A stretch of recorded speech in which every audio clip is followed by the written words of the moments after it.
이 시간 우리 하나님의 말씀 함께 보겠습니다. 오늘 하나님께서 우리에게 주신 말씀은 룻기 1장 19절에서 22절 말씀입니다.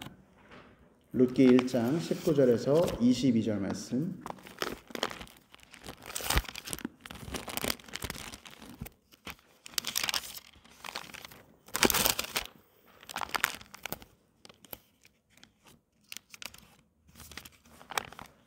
우리 다 찾으신 줄 알고 하나님의 말씀 한 목소리로 봉독토록 합니다. 이에 그 두 사람이 베들레헴까지 갔더라. 베들레헴에 이를 때에 온 성읍이 그들로 말미암아 떠들며 이르기를 이가 나오미냐 하는지라. 나오미가 그들에게 이르되 나를 나오미라 부르지 말고 나를 마라라 부르라. 이는 전능자가 나를 심히 괴롭게 하셨음이니라. 내가 풍족하게 나갔더니 여호와께서 내게 비어 돌아오게 하셨느니라. 여호와께서 나를 징벌하셨고 전능자가 나를 괴롭게 하셨거늘 너희가 어찌 나를 나오미라 부르느냐 하니라. 나오미가 모압 지방에서 그의 며느리 모압 여인 룻과 함께 돌아왔는데 그들이 보리 추수 시작할 때에 베들레헴에 이르렀더라. 아멘.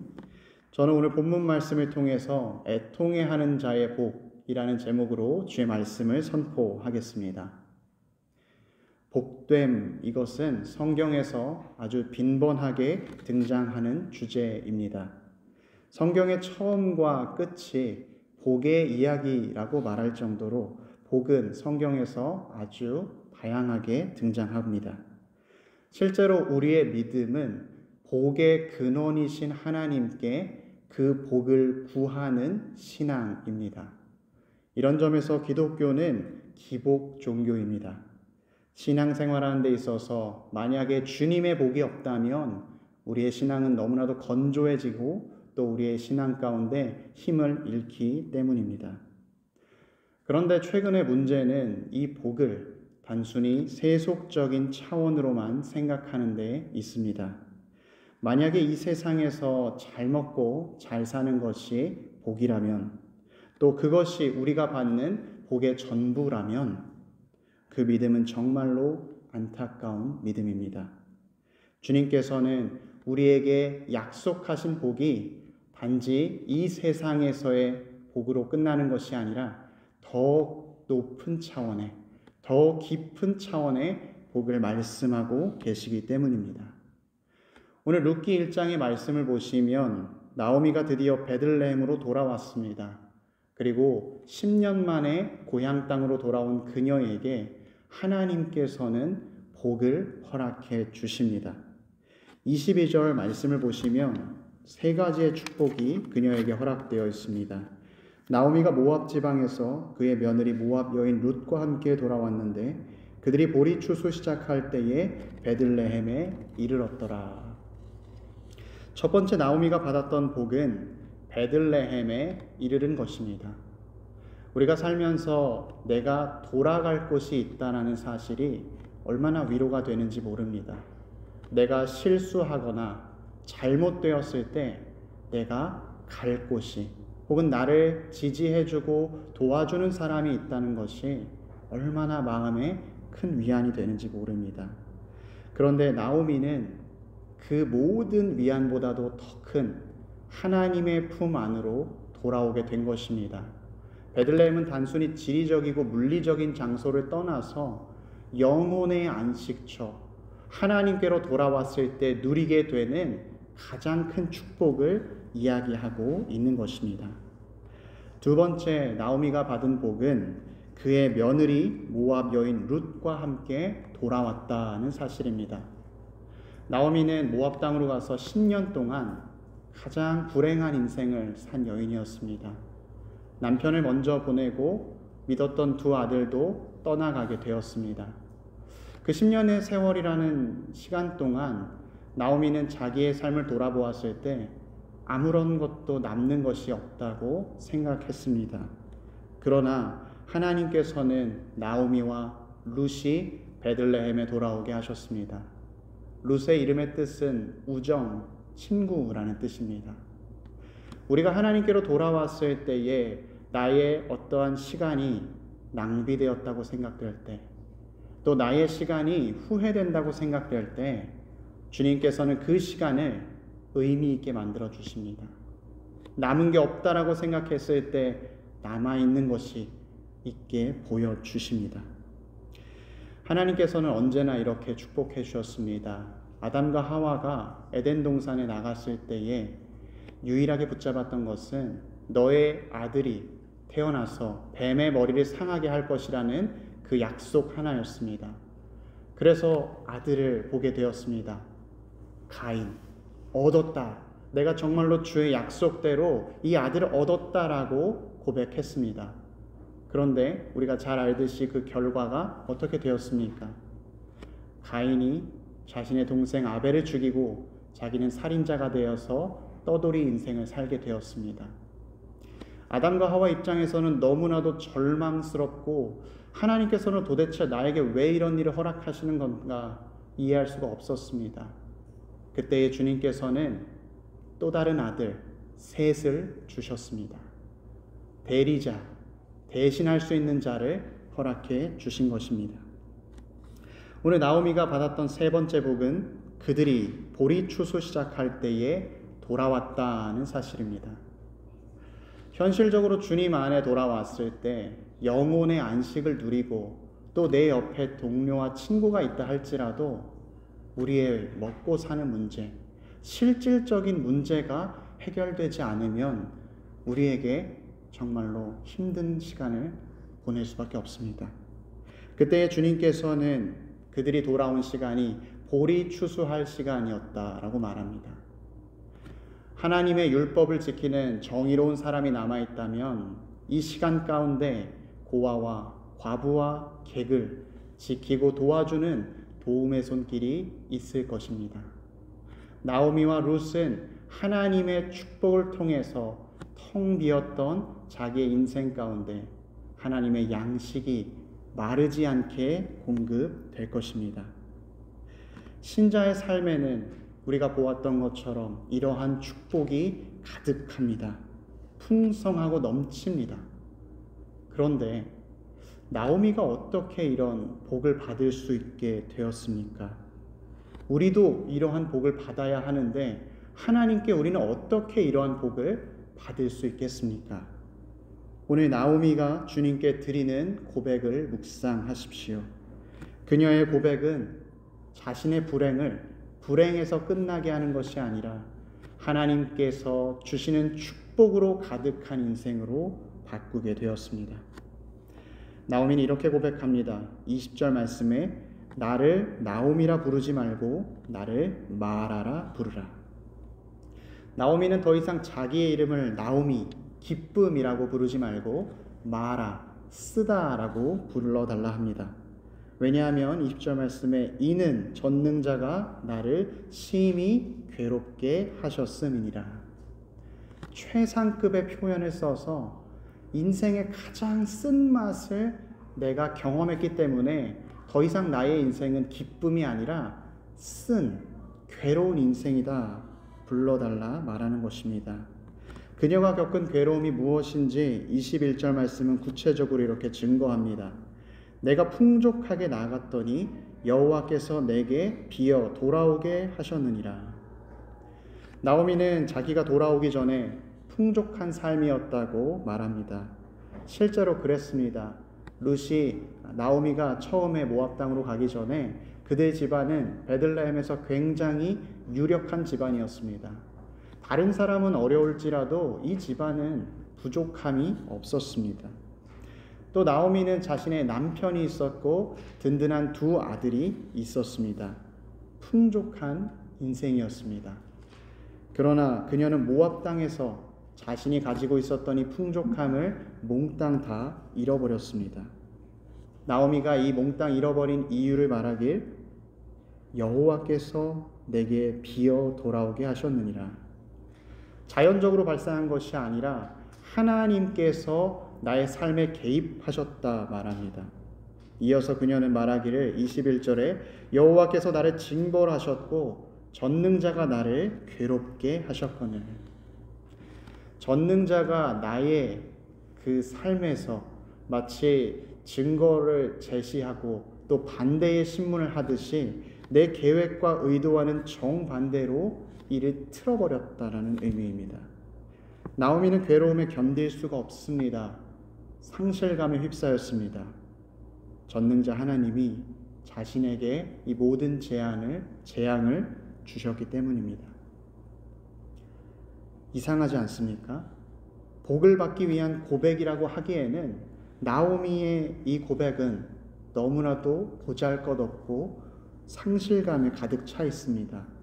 오히려 그녀가 하는 이 고백은 원망이나 불신앙처럼 보이기도 합니다. 어떻게 이러한 탄식이 주의 복을 경험하는 고백이 될까 의아하기까지 합니다. 앞서 그녀의 며느리였던 룻은 내가 죽기까지 당신을 따르겠습니다. 당신의 백성이 나의 백성이 되고 당신의 하나님이 나의 하나님이 될 것입니다. 굉장한 고백을 했습니다. 반면에 나오미의 고백은 너무나도 형편이 없어 보입니다. 그러나 역설적이게도 오늘 성경 말씀은 이 고백 역시 주님께서 주시는 복의 시작이라 증거합니다. 룻이 헌신의 모델이었다면 나오미는 정직의 모델이기 때문입니다. 성경 말씀은 하나님 앞에 당신의 마음을 정직하게 고백하라 권면합니다. 나오미의 고백은 실은 슬픔으로 노래하는 애가입니다. 히브리인들이 사용하는 애가의 장르는 독특한 특징이 있습니다. 겉으로는 신세를 한탄하고 불평하는 말을 쏟아냅니다. 그러나 실은 내 삶에 문제가 있어서 이 문제를 고백하고 주님 앞에 도움을 요청하는 고통의 기도입니다. 탄식 가운데 내 문제를 해결하실 분은 오직 주님밖에 없습니다. 이것을 울며 기도하는 것입니다. 큰 절망 가운데 있지만 하나님의 사랑을 의지하며 주님의 변함없으심을 붙잡으며 그분께 호소하는 것입니다. 사랑하는 우리 피스메이커 교우 여러분, 시편을 볼 때 우리는 인생의 노래라고 이야기합니다.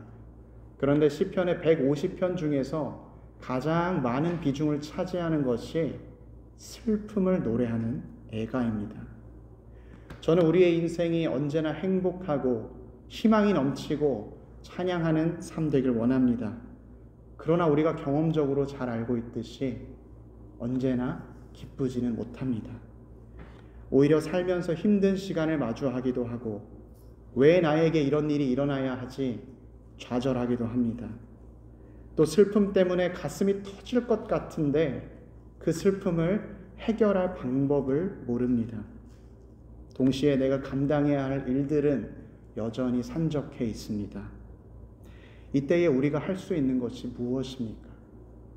이때 우리에게 남아있는 선택은 무엇입니까? 범사에 감사하라, 항상 기뻐하라, 이런 말씀을 문자적으로 적용해서 내가 힘들어도 기뻐해야 해, 내가 희망이 없어도 희망을 노래해야 해.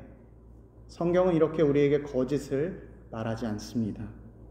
우리가 실제 절망 중에 있을 때에 성경은 너의 그 아픈 마음을 주님께 아뢰라 이야기합니다. 괴로움 중에 우리가 유일하게 할 수 있는 일은 주님 앞에 나와 우는 일입니다. 어린아이처럼 엉엉 울면서 주여 내가 너무나도 힘듭니다 고백하는 것입니다. 쓰디 쓴 상황에서 우리가 지체하지 말아야 할 일은 주님 앞에 엎드리는 것이요 주님 앞에 눈물 흘리는 일입니다. 본문에 나오미가 고백한 것처럼 아버지여 내가 정말로 괴롭습니다. 나를 돌아보소서 기도하는 것이죠. 우리가 나의 무능함을 고백할 때 주님이 도와주십니다. 가장 복된 소식, 복음이 이것을 우리에게 잘 보여줍니다. 예수 그리스도께서 나의 구원자라는 사실을 성경은 수도 없이 이야기합니다.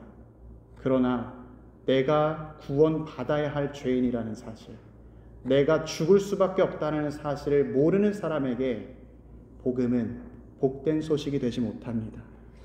내가 힘들고 내가 죄인이어서 해결할 수 없고 죽을 수밖에 없을 때 예수 그리스도께서 복된 소식이 되십니다. 우리가 주님께 애통해하고 울며 기도할 때 주님은 우리에게 위로를 주십니다. 성경을 보면 주님께 자기의 마음을 쏟아내어서 위로를 받은 또 다른 여인이 있습니다. 한나입니다. 한나는 자기의 마음이 너무나도 속상하고 원통하여서 주님 앞에 엎드려 기도했습니다. 그리고 주님께서 나의 기도를 들으셨다는 사실을 알게 되었을 때 성경은 증거하기를 한나의 얼굴에 다시는 근심빛이 없었다 증거합니다. 우리가 고통 가운데 부르짖을 때 주님께서는 그 기도에 속히 응답하십니다. 왜냐하면 주님께서 그 고백을 기다리셨기 때문입니다. 하나님께서 구하시는 제사는 상한 심령이라 상하고 통회하는 마음을 주께서 멸시하지 아니하시리이다. 하나님은 우리가 고통 가운데 상실감에 빠져 있거나 허무함 가운데 머무르는 것이 아니라 애통해하기를 바라셨습니다. 당신 앞에 엎드리길 원하셨습니다. 우리는 우리가 겪는 고난의 이유를 다 알지 못합니다. 설명할 수도 없습니다. 그러나 그 어려움을 만났을 때 우리가 해야 할 일은 너무나도 명확합니다. 주님 앞에 부르짖는 것입니다. 주님께 나와 눈물로 기도할 때 주님이 나를 만나주시고 주님께서 나의 마음 가운데 위로를 주시기 때문입니다.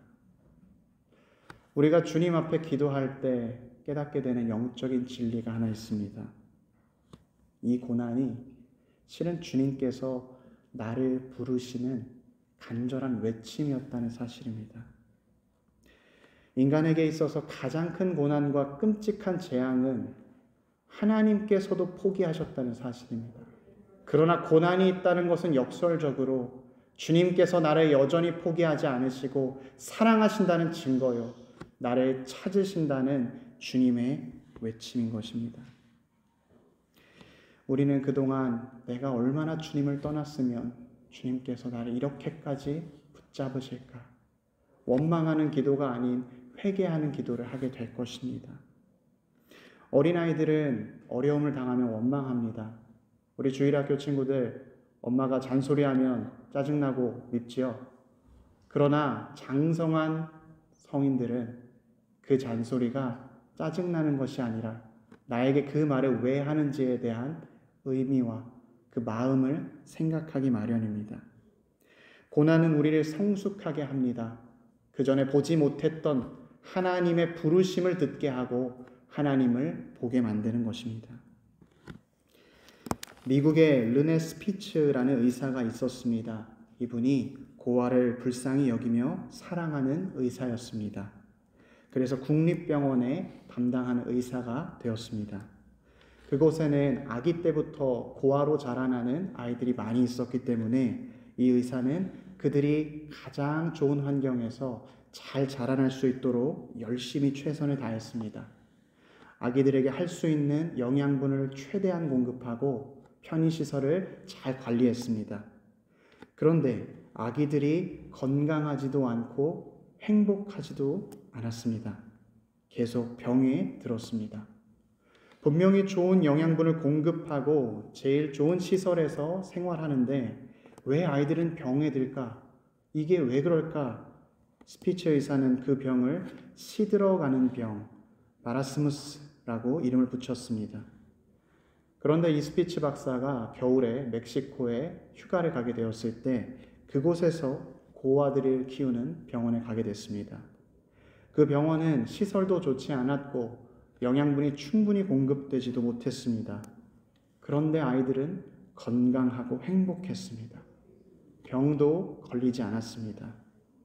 왜 그럴까 고민하고 있을 때 스피츠 박사는 이유를 발견했습니다.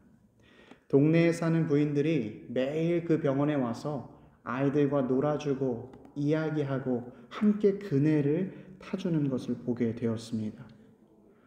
아이들은 안아주어야 행복하구나.